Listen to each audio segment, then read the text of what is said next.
Screams.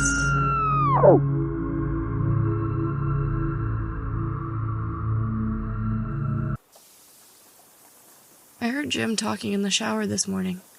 That in itself isn't particularly unusual. He's a software engineer who likes to talk through his code out loud. But what he was saying gave me pause. It's going to be all right. He repeated the words in a low, even tone, like he was comforting a small child or a skittish animal over and over. It's going to be all right. It's going to be all right. I propped myself on my elbows in bed. "Honey, what's going to be all right?" I called. The running water stopped immediately.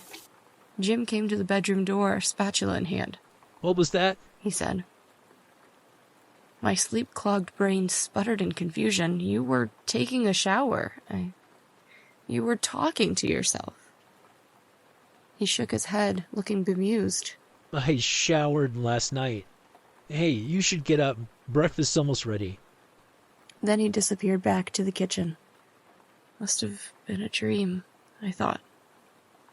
A couple hours later, I heard it again as I was leaving a video call. Rushing water.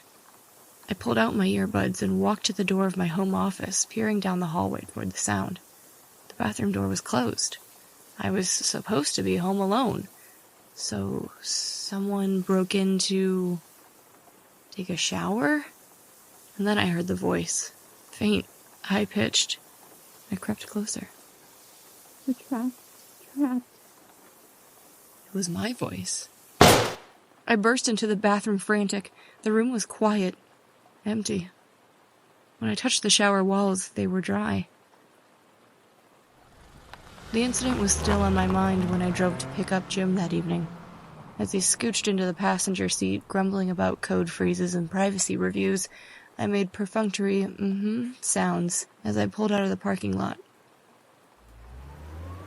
Traffic was unusually light. We zipped across the bridge over the bay, chased by the sunset. My breath caught at the sight of the golden light tinged with violet spilling over the horizon. "Hey, watch out!" I tore my gaze away from the sunset just in time to see a car in the oncoming lane swerve in front of us. On instinct, I braked and yanked the steering wheel as far to the right as I could. The tires screeched horrendously.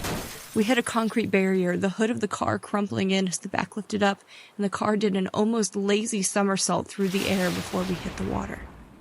And I blacked out. When I came to, everything was dark. It took me a second to remember. We were in our car, at the bottom of the bay. Murky water pressed in against the windows. "We're trapped. I whispered. Jim squeezed my hand. It's going to be all right. He said reassuringly. A chill slipped down my spine, because I suddenly knew what I would hear next. Rushing water.